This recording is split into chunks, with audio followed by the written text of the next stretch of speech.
Nesse trabalho a gente vai dar uma olhada nos jeitos de visualizar funções. A gente vai começar com aquelas mais simples e a gente vai aprender a visualizar aquelas que são mais complicadas.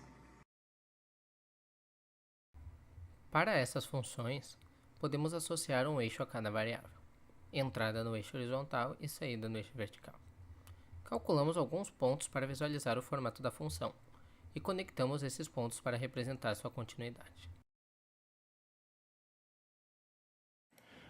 Também podem haver casos em que não existe continuidade em uma ou mais regiões. Para esses casos, por exemplo, dá para observar que o valor de f de 1 se aproxima de um valor muito alto pela esquerda e muito baixo pela direita, enquanto o valor de g0 não é definido, mas ele se aproxima de 3. Essas ideias de limite e continuidade ficam bem claras nesse tipo de gráfico. Para funções tridimensionais, é mais difícil esboçar no caderno, mas dá para simplificar o processo. Pegando um plano onde y é igual a zero e traçar um gráfico 2D, dá para fazer o mesmo em um plano onde x é igual a zero.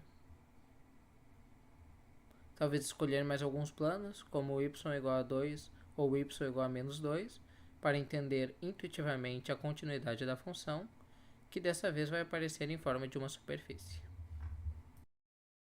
Bom, vamos usar mais um exemplo aqui com uma função que também tem pontos indefinidos.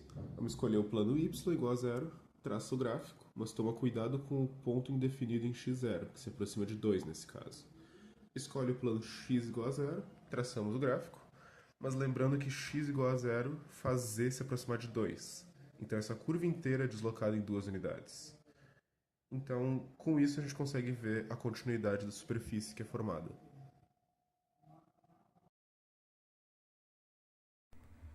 Para esses tipos de funções, percebemos que a visualização simultânea já não é tão prática, já que a gente precisaria de um quarto eixo para ver tudo.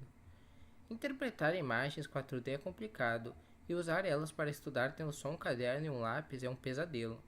Então vamos falar de outro jeito de enxergar essas funções.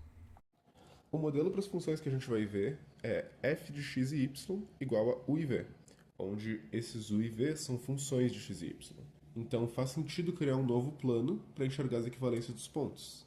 A gente pode dizer que essas funções transformam os pontos do plano x, y.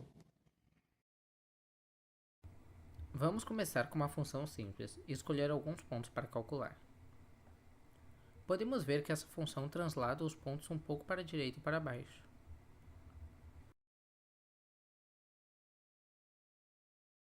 Agora vamos escolher outra função. Podemos ver que essa função repele os pontos para longe da origem.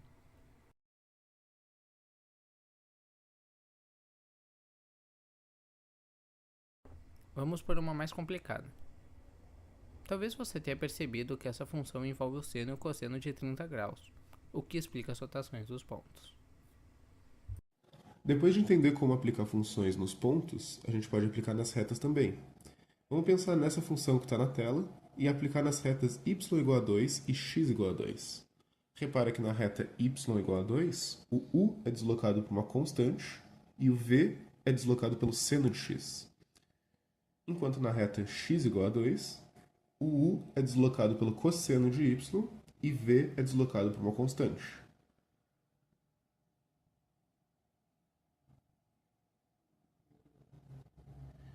Se pensar nessa mesma lógica para todas as retas paralelas aos eixos principais do plano, o resultado é esse aqui.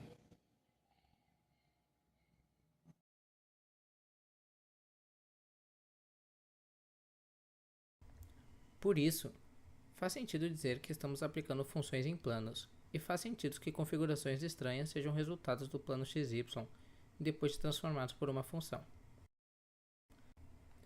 Também é possível observar que às vezes algumas regiões não possuem nenhum ponto após a transformação, o que corresponde à ideia de que nem todos os valores de saída possuem um valor de entrada equivalente.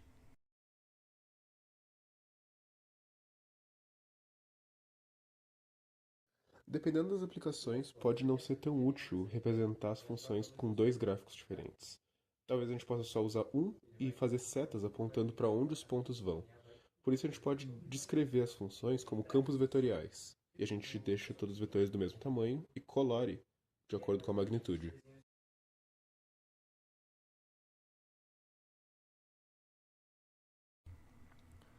Por último, vale notar que números complexos possuem duas dimensões, o que significa que qualquer função de domínio imagem complexa possui pelo menos 4 dimensões. Aqui estão alguns exemplos de funções complexas aplicadas no plano.